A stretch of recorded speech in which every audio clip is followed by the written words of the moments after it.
these players who want more. They want to step off that field and win. Just when Australia was crying out for a hero, they found one. The Matildas now get to measure themselves against world's footballing elite. Till we outrun them. Keep it going, we're not done till it's done, all the way through. Till the pain pays off. Till we make you roar. Till we tell a bigger story. Till we settle the score. You don't mess with it. Till we stop them all. You can't beat the best. Till we do you proud. We not like the rest. We're not done. Till it's done.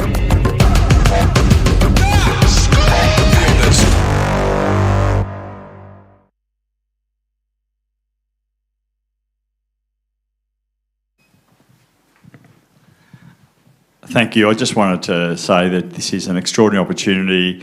I couldn't think of a better place than the sporting capital of this country to launch the Matildas' journey to the World Cup and hopefully World Cup glory. It's such a pleasure, but it's also a real sense of pride for us to be at a venue which we hope, Sam, and your future squads and your future squads for the next 25 years or 30 years find a home, as was said earlier, inspiration from this very facility. We wish you extraordinary success. We want you to take home the trophy, the cup, and go well. Thank you so much.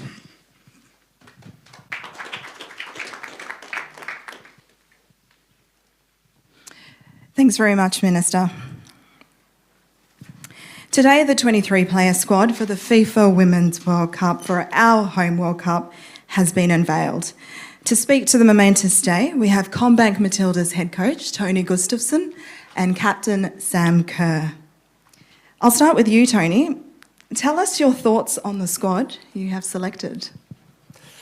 Well, first of all, just take a moment to say thank you for everyone that's here. I can't believe the World Cup is this close. I had a countdown meeting with the staff when I started this job, and on that slide it said 1,000 days as a countdown, and now it's almost here. It feels a bit unreal. I'm very excited.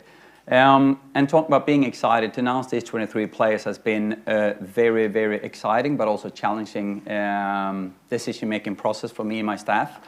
I think Thursday night last week was one of the toughest days in my coaching career in terms of making decisions, because we have multiple options. And as we're celebrating the ones selected, I also want to give a little bit of acknowledgement to the ones not selected. It was tough. You're still with us. They are preparing in the background in case something happens, and they'll always be part of the Matilda family. These 23 players represent the Matilda family in a very, very unique way. I've said from day one that it takes 23 and 23, but it actually takes much more than that. So I also want to take the opportunity today to reach out and thank all the 224 Matildas that have represented this journey and wear this jersey, because they're all part of that. So when we step out on that field in that opening game against Ireland, the 23 players that are on the game roster is represented by 224 players. Every single tackle, every goal celebration, every potential adversity we face out there, we're going to be a team of 224 players. And the other thing I want to say is we're not just going to be 224 players. We're going to be a football nation that unites around this team, and these 23 players represent so much more than just the players. Everything from the FA work to get the World Cup on home soil, all the millions of fans that have followed this team for such a long time, and now get an amazing opportunity to celebrate these amazing moments that we're going to have in the World Cup. And I think these 23 players represent that in a very, very good way.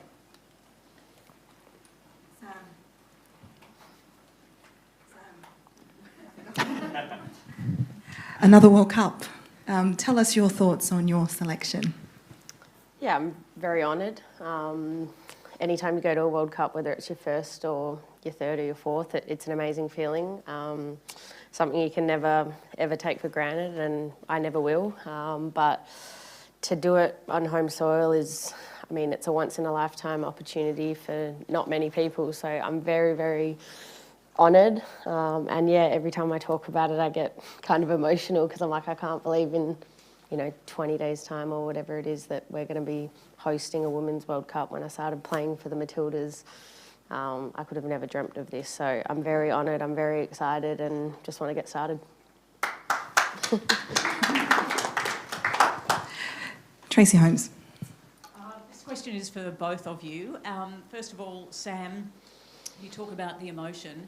I think this part of the fence is starting to feel that emotion and realise that it's actually happening, it's here.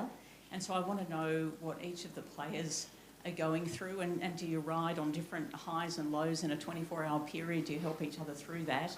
And Tony, as the coach, you're watching over this, even if they tell you they're okay, how are you monitoring this kind of emotion heading into what is the final countdown?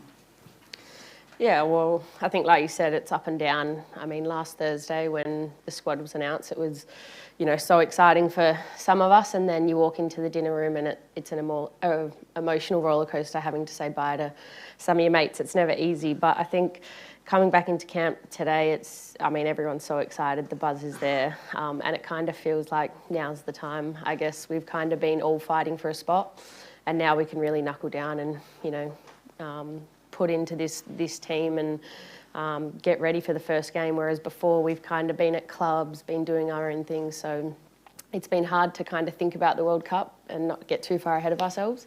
But now we're just excited, we're ready. Like, we feel if the game was tomorrow, we'd be much happier because we can play it. But yeah, I think for me personally, it is a bit of a wait. It's a long time away. It feels like everyone keeps saying you're excited. I'm like, I'm ready. Like, I want the game to be now. I can't wait till we walk out of that tunnel at Stadium Australia, and just it's going to be such a big moment. And then it's going to be amazing. And that's the excitement I need to manage. So sometimes holding back a bit, even myself, because we really want to play. Like, and seeing all you here this day today, we said let's use this day also as inspiration for us to see all you and go on this journey together with all of you. And that's a little bit for us also a signal of it's closing in. We've been a few weeks away now in a little bit of a football bubble to kind of, like a boot camp and train just football and stay away from World Cup thoughts and just look at how can we get better physically, technically, tactically, mentally, and just work on that and not look too far ahead. Today we allow ourselves to do that. Today we allow ourselves to feel those feelings, and then tomorrow I'll probably bring them back again to that boring focus that sometimes the players needs to have on the training ground. But these players have been amazing throughout that process in terms of preparation. And I want to circle back a little bit about that preparation, because it's not just about where we are now, it's where we were 2.5 years ago. And I've spoken about this a lot when I took this job and these players through a very, very tough journey to prepare them for the World Cup. Now we have a little bit more than 2 weeks left of that 2.5 year process, but it's all been targeting to the opening game in the World Cup, and we at the end of that process now. We still have a lot of work to do, but a lot of the work have already been done up until today. We've got the 23 squad. I know you guys have both been saying it's one game at a time, but what do you think this squad can do now we've got the 23 locked in? What we've said, talking about the mental state of the team and the focus, is that everything we do is to preparing for that opening game against Ireland. Make sure we nail the game plan, know exactly what we're going to do, that every single player feels prepared, no matter who's available that day, and not just from a starting lineup perspective. Last week, for example, we played a close-door scrimmage where we also looked at the last part of the game and looked at the finishing lineup and what that can look like. Look at all the different scenarios, all the different aspects. So when we step into that opening game, the players are going to feel that everything is planned for. And that's our focus right now, just the opening game against Ireland. Anna. Tony, I think what everyone looked at when they saw this squad was Kai Simon's inclusion. Can you talk us through, because obviously it's been such a tight turnaround for that ACL, what's she done to impress you and what can she bring to this squad? I start to summarize a little bit the process. I think is a great question. The 2.5 years investment in the roster, we wanted to make sure that we build some depth in positions that this team have struggled with in the past, especially in major tournaments when players have been maybe forced to be moved around in different positions, whether it's Steph as a centre back or KK as a left back, and these things that you all been actually educated me with when I started the job. And if you look at the roster now, we have 8 backs, meaning we have 2 backs in each position, left back, right back, and 4 centre backs, natural ones, so we have better depth there. We have 8 midfielders, 2 in each spots, whether it's wide to the left, wide to the right, or central, and we have 4 forwards. And that's where Kaja comes into that selection of that last spot as an attacking player, as a game changer. She was competing with a lot of other forwards. We all know that we are heavy on a lot of attacking talents in this country. There's a lot of attacking talent left out. Not just the one in the extended roster, but also plays outside of the extended roster. That I wish there were room for more players, to be honest, so I can turn on the bench with 10 minutes to go and say, what tool do we need right now? But that's why Kaja is selected. Her and the SSM team have done a phenomenal job to bring her where she's at right now. But she's not selected based on where she's at right now, 8 months post-op. She's selected on where we think she can be in a month from now. When we go into those, hopefully, playoff rounds that have a game changer that is good on big games, never shies away, mentally strong, have a phenomenal connection with not just Sam, but all the attacking players. There's an understanding and a history there on the pitch that we've seen multiple times. The last time I saw it was in the Olympics, when she was behind a lot of our goal scoring. So she's based on being a game changer, and I've been very clear to Kaja and the SSM team, I don't expect her to start a game. I don't think she's going to be ready for that. But being a game changer off the bench to change a game when needed, that's why she's selected. The other thing I want to be clear on here as well, you probably already know these rules, but you can always replace a player up until 24 hours before the opening game. And if that happens, that Kaja's not ready by that time, then obviously we can do a replacement change. So that's why I've also been very clear to all the players on the extended roster, stay fit, stay informed, stay focused, because you never know what happens. Vince.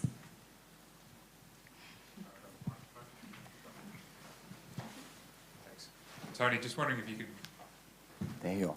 Hey, just a condition update on, you mentioned Kaja, there's a few others who haven't been playing recently with their clubs. Alana, Mary in particular, just how are those players? I guess if they're in the squad, that's a good indication. Yeah.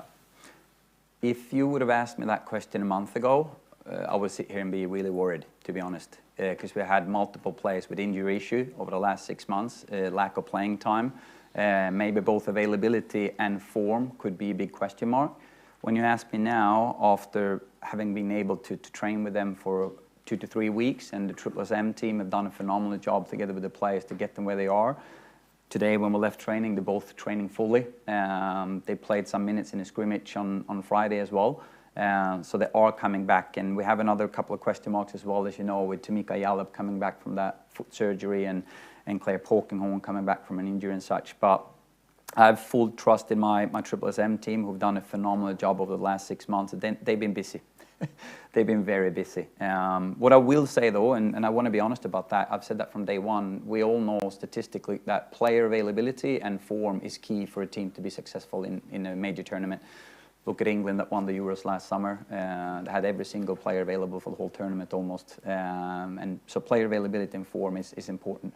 But I do have full trust in our process the weeks leading in that we will have most of the players both available and in form. Tom. Tony, you mentioned the first target being everyone ready for the Ireland game. Do you know what your starting 11 is for that game? And based on what you said, do you know what your finishing 11 is for that game?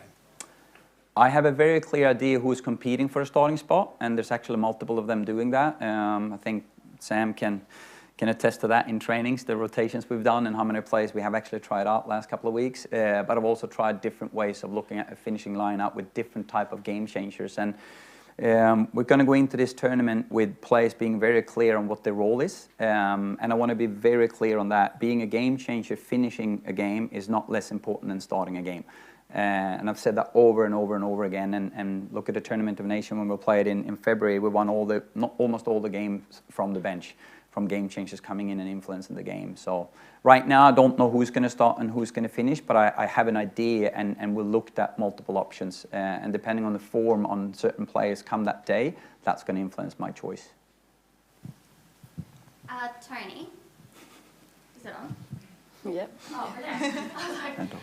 7 players have been named for their first World Cup. How pleasing is it personally to develop and nurture all these players up until this point? Well, it hasn't been pleasant all the way through that journey. It's been pleasant working with them, but in terms of all the criticism we got for a while there, I think I did a bad job of explaining for you what we did going through that process when we blooded them through really tough opposition. We had debutants after debutant. I think it's 18 now, Anne, correct me if I'm wrong, but I think it's 18 debutants over the last, yeah. And we did it when we played the toughest schedule in the history of this program. There was a clear report presented to me by the FA when they appointed me that we needed to work on the depth. A gap report that was presented, but also a report that presented very bad stats against top-ranked opposition and especially so European top opposition through the last couple of decades. So what we did is we invested in young players, new players, not just young ones, but new players. We looked at players in different positions, we looked at different formation, and we played really, really tough oppositions at the time. And that's why I think we're here today and can announce 7 debutants. Because yes, the debutants in the World Cup way of looking at it, but they're not really new in that sense. You know, some of them are broken into the team, some of them are even fighting for starting spots, even though they're debutant for a World Cup. So it's amazing. Sam, earlier this year, you led the first Australian sports team to wear pride numbers on your jerseys. Recently, FIFA made a decision to not allow players to wear One Love or rainbow armbands. As someone who deeply believes in this kind of representation, how do you feel about FIFA's decision? And do you or the players have any plans to make a statement about this particular issue?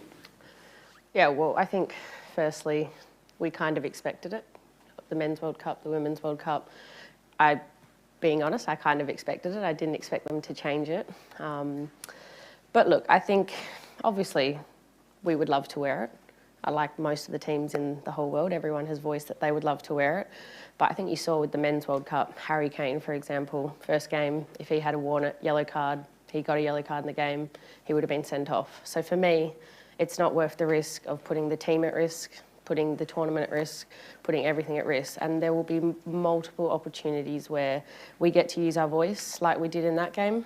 And there'll be multiple opportunities where I get to use my voice for things. But it obviously is we would have liked to have worn it, but I'm not going to put this team at risk. I'm not going to put the tournament at risk. And yeah, we have to abide by the rules that we're given, really. Next question. So, Tony, obviously this is your first World Cup as head coach. You've had this success with the USA team at previous World Cups. How do you plan to bring that same, I suppose, motivation and success to the Australian team? I think from my 23 years of coaching, every team has their different DNAs, their different core values, their different playing style. The one time that I was assistant was with the US. Throughout those years, all other years I've been a head coach in all settings, both on the men's and women's side. I'm just going to be true to who I am, but mostly so we're going to be true to who this team are in terms of how we play. It's been very clear from day one that this team stands for taking a step forward, not a step back. We never shy away no matter what the opposition is. If it's a team that's ranked higher than us, if it's a team that have more players in top clubs than we do, if it's a team that has less injury than we do, whatever it might be. I think England game was a good example of that when we played England away. I think they had 29 games unbeaten streak or something like that. We had multiple injuries going into that game. We were not the favourites, but we have stayed true to who we are, and we want to play a pressing game, we want to play an attacking game, we want to score goals. We might cop some, they might score on us as well, but we're going to go to try to score more than the opposition. And I guess if you say, how do I motivate and inspire this team, I think it's actually opposite. I think they motivate and inspires me. It's just such a privilege to be a small part of this team and this football family and this football community. So I'm very privileged to sit up here. David. This one's for Sam. From your World Cup experience, what is the key going into this tournament, and what do you think can be the difference for the Matildas to go 1 or 2 steps further? Yeah, I think honestly it sounds cliche, but just staying in the moment.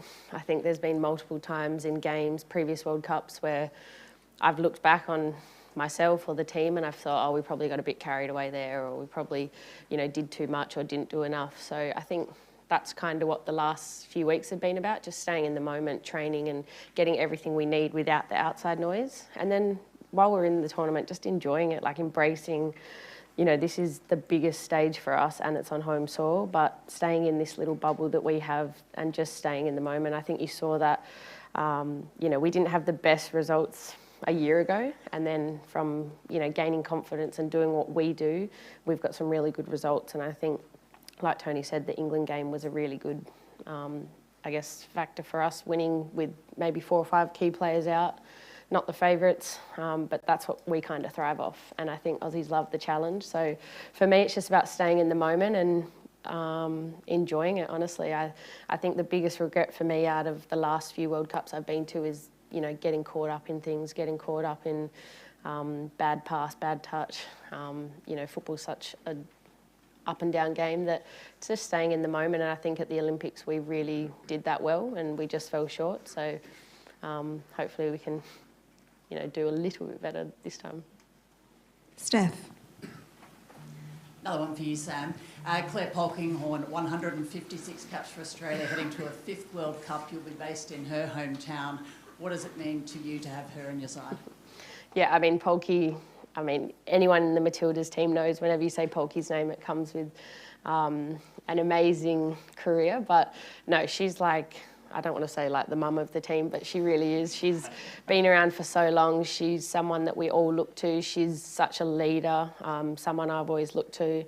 But I think she's just the quiet achiever. She just goes about her job and does it to the best of her ability. And I think that's why everyone loves having her on the team, because whenever she's out there or wherever she is in the team, she gives 110% all the time. And she really drives the team. So for her to play in her 5th World Cup, get to play in Brisbane in front of family and friends, it's an amazing moment for her. But I think just a full circle in her Matildas career. Got time for a couple more questions and then we will have the vision op outside. Sam, you talked about the excitement of playing in front of a home crowd with the World Cup. What about the pressures? How are you going to handle the pressures of playing in front of a home crowd? And also, you've had so much success over so long a period with this sport. Just where does walking out leading a World Cup team at home rank? Yeah, I think there's always going to be pressure in sport. I think whenever there's a big game, a big moment, if pressure's not there, it probably means it's not that big of a game, to be honest. So I think pressure is a privilege, and I love pressure. I find it, I love being in a moment where, you know, 1 or 2 moments can change the path of, you know, your career, really. And I think this World Cup is one of those moments. So I think it's exciting, but I think, you know, everyone deals with pressure differently, and we have some new kids in the team. So kind of going back to what I said before, it's just about living in the moment. It's not all going to be roses and butterflies during this World Cup. There's going to be tough times, and it's how we stick together, stick to our principles, stick to what we believe in, and I think we'll come out on the other side. But I think as far as where does this rank in my career, I think it's right up there, to be honest. I think it's so much bigger than just this World Cup. Like, I've been playing for the Matildas for nearly half my life, well, more than half my life now. So it's so much bigger than just the last 4 years. People that have been working with the Matildas or the W League, or the A-League now, sorry. It's so much bigger than just these 4 years. So it's going to be an amazing moment and rank right up there at the top of my accolades. Quick final 2 questions, Vince, and then we'll finish with Anna. Sam, just with the Kai Simon inclusion, you mentioned the huge amount of time you've been in the team, and there's been a few players who've been on that journey for a lot of it with you. She's one of them. You've played with her a lot. What do you think she brings to this team, even if, you know, she's a little bit dicey in terms of injury up until it starts? Like, what do you think she offers that's different to the others? Yeah, I think, Kai is an exceptional player. She's scored some big goals for us at World Cups too. So I think when you see someone like that in the team, it just gives you confidence. And I think from training with her, she looks really, really good. I think the only thing really is just getting fitness, and that's the easy part of the game. She has that knack for the goal, knack for doing something special, and she's kind of an X factor. She always has been her whole career. So to have someone in the team like that, it's amazing. It gives us all confidence, and there's 23 players that can come off the bench and do something special, but I think Kai is right up there with having a bag of tricks in her back pocket. Finally, Anna Harrington.